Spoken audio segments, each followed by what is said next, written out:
성도님들, 물에 빠진 사람이 지푸라기라도 잡으려고 하는 것처럼 사람은 인생에서 위급한 위기에 처하면 뭐든지 붙잡으려고 합니다. 건강의 문제든 혹은 금전적인 문제든 혹은 뭐 자식의 문제든 사업의 문제든 갑자기 이런 큰 위기가 닥치면 무엇이든지 붙잡으려고 하죠. 근데 성도님들, 신앙인들이 겪게 되는 가장 큰 위기가 뭘까요?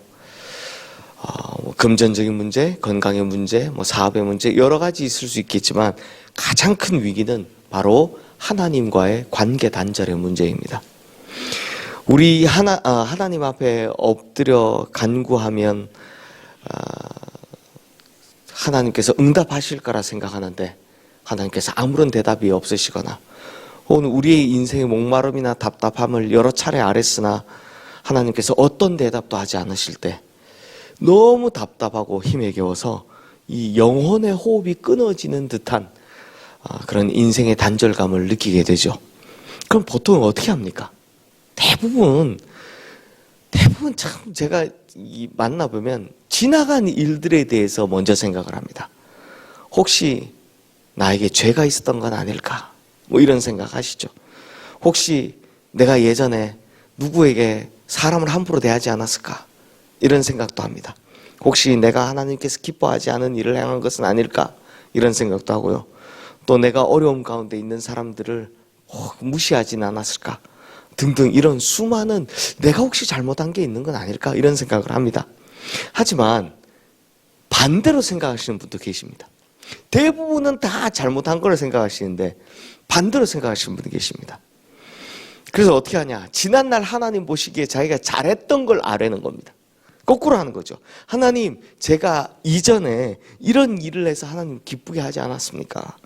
나의 과거의 행적을 기억하셔서 나를 좀 다시 회복 좀 시켜주십시오 라고 이렇게 간구하는 방법도 있습니다. 오늘 본문인 이 시편 41편에서 다윗이 바로 이 두 번째 방법 그렇게 했습니다. 먼저 3절 말씀을 보시면 지금 상황이 어떠한지를 설명하고 있는데요. 우리 함께 3절 말씀 읽어보겠습니다. 여호와께서 그를 병상에서 붙드시고 그가 누워있을 때마다 그의 병을 고쳐주시나이다. 자, 여기서 그를이라고 3인칭이라고 했지만 사실 다윗입니다. 왜냐하면 앞부분에 이 시편 41편 앞부분 보면 제3자처럼 객관화시켜서 그를 나오다가 중간부터는 다 나를로 다 바뀌기 때문입니다. 문제는 아플 때 다윗 주변의 사람들이 하는 말이 이렇더라는 겁니다. 참 읽어보면 속상한데요. 5절 말씀 함께 읽겠습니다.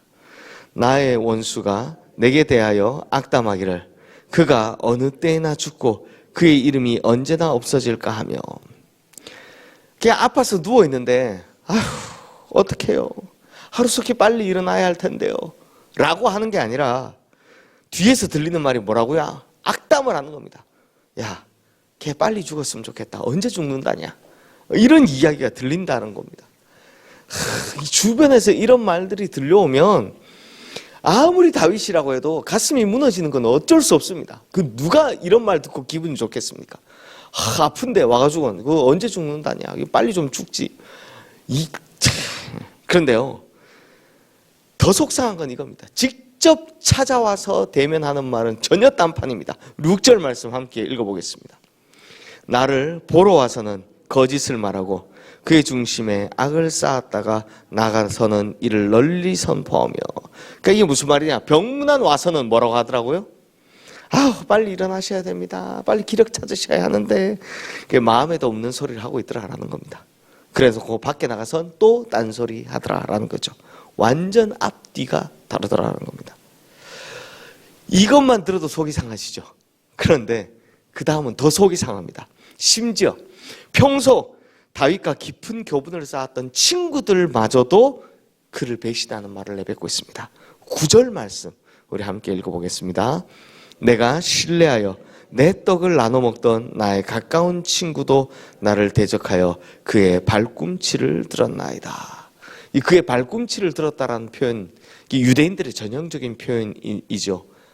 배신했다라는 뜻입니다. 이 표현을 예수님께서 가룟 유다에게도 그의 발꿈치를 들었다 이렇게 표현하시죠. 그러니 지금 다윗은 가까운 친구들에게도 뒤통수 얻어맞는 일을 당하고 있는 겁니다. 배신당하고 있는 겁니다. 그러니 성도님들, 지금 다윗이 얼마나 서럽겠습니까? 이 조금만 알고 읽어도 너무너무 서러운 시편입니다.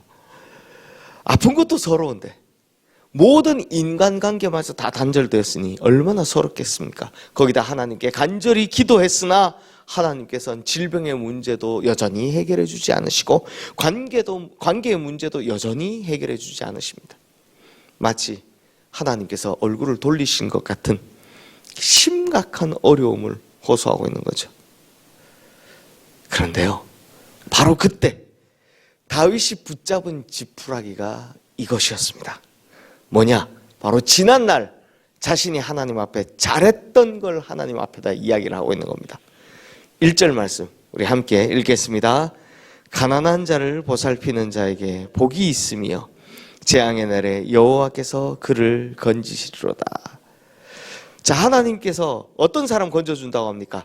가난한 자를 보살폈던 자에게 복을 주셔서 재앙의 날에 건져주신다라고 합니다.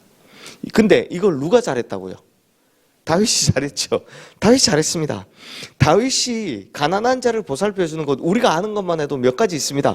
그 중에 가장 대표적인 것이 하나 꼽으라면, 사울 왕의 칼날을 피해서 광야에 숨었을 때 다윗을 찾아온 사람이 무려 400여 명이나 됐습니다.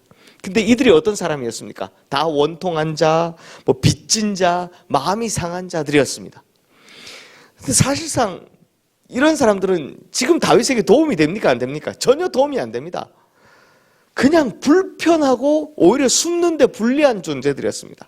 하지만 다윗은 그들을 거둬줬죠. 이뿐만 아니라 평소 다윗이요, 가난한 자들을 돌봐준 경우들이 자주 있었습니다. 그의 성품을 보면 그럴 만하죠.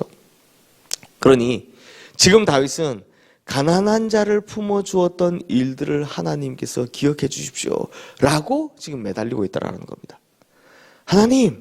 하나님께서 분명히 고아와 과부를 멸시하지 말고 선대하라고 하셔서 제가 그렇게 하지 않았습니까? 지난날 저는 분명히 가난한 자들 잘 돌보아 줬습니다. 그러니 하나님께서 제 과거의 선행을 기억하셔서 지금 이 모든 고통을 걷어가시고 회복시켜 주십시오 라고 이런 기도를 하나님께 드리고 있더라라는 겁니다. 근데 성도님들, 그런데 뭔가 이상하지 않습니까? 하나님은요, 인과율에 얽매이시는 분이십니까? 아니십니까? 아니시죠. 우리는 하나님께서 인과율, 즉 원인에 따라 결과를 만들어내신다, 그런 분이 아니시다라는 걸 너무 잘 알고 있습니다. 우리가 시편 앞에 봤던 욥기에 제일 많이 나왔던 말이 인과율 아닙니까? 인과율에 얽매이지 않는다. 욥기를 통해서 배웠듯이 선을 베풀었다고 해서 그 선행이 나를 건져주는 매개가 될 수 없다라는 것도 알고 있고요. 반대로 과거에 우리가 악을 행했다고 해서 지금 내가 고통받는 이유가 될 수도 없다라는 것도 알고 있습니다. 그러면 지금 다윗의 기도는 안 맞죠? 인과율에 따라 기도하는 거니까요. 하지만 성도님들, 이건 교리고요. 다급하게 기도하는 사람들에게는 교리가 중요하지 않습니다. 왜냐하면 지금이 너무 급하거든요. 이런 다급한 기도는 제가 이 시편 40편을 보면서 드는 감정이 이겁니다. 이건 형식이 아니라 실전이니까요. 너무 다급한데요. 다급해서 하나님 앞에 나와 기도하는데 무슨 기도의 형식을 따지겠습니까? 답답해서 하나님 앞에 나와서 기도하는데 무슨 교리 따지고 하겠습니까? 지금 건강은 물론이요, 인간관계부터 하나님과의 관계까지 모든 것이 다 단절되어 있는데 뭐 이것 따지고 저것 따지고 하면서 그 하나님 붙들 수 있겠습니까? 그냥 지금 다윗의 심정이 어떤 심정입니까? 물에 빠진 사람이 지푸라기 잡는 심정으로 잡는 그 심정 아닙니까? 그러니 뭐든 실마리라도 잡아야 한다는 겁니다. 그 심정으로 기도하고 있더라는 겁니다. 그러므로 성도님들, 우리 인생에 절체절명의 위기가 오면 그때는 제가 이런 마음이 드는 겁니다. 그때 무슨 교리 따지고 이것 따지고 형식 따지고 할 거냐. 지푸라기라도 잡는 심정으로 하나님 앞에 뭐라도 붙잡고 기도해야 하는 겁니다. 하나님과의 관계에 이 끈이 놓아지지 않도록 뭐라도 붙잡고 기도해야 하더라는 겁니다. 그런데요, 그러려면 적어도 지푸라기 하나 정도라도 있어야 된다는 겁니다. 그 어떤 실마리도 없으면 어떻게 합니까? 우리가 하나님 앞에 잘하는 것이 하나도 없으면 그때 어떻게 합니까? 그러므로 평소에 하나님 보시기에 잘 하셔야 한다는 겁니다. 그러니 성도님들, 평소에 하나님과 좋은 관계 맺어두시고 하나님께서 하라고 하신 선한 일들에 열심을 내셔서 행여나 이런 어려운 문제들이 찾아왔을 때, 행여나 이 많은 관계들이 단절되었을 때 하나님 저 좀 봐주세요 라면서 하나님의 마음을 움직일 수 있도록 하나님 앞에 쓱 내밀 수 있는 카드 하나 정도는 가지고 있는 그런 우리 성도님들 되시기를 주님의 이름으로 축원합니다. 그래서 정말 급할 때 다윗처럼 이렇게 기도해서 결국 다윗이 응답 받지 않습니까? 다윗처럼 응답받는 우리 성도님들 되시기를 주님의 이름으로 축원합니다. 이 시간 오늘 주신 말씀 기억하며 우리 함께 기도하겠습니다.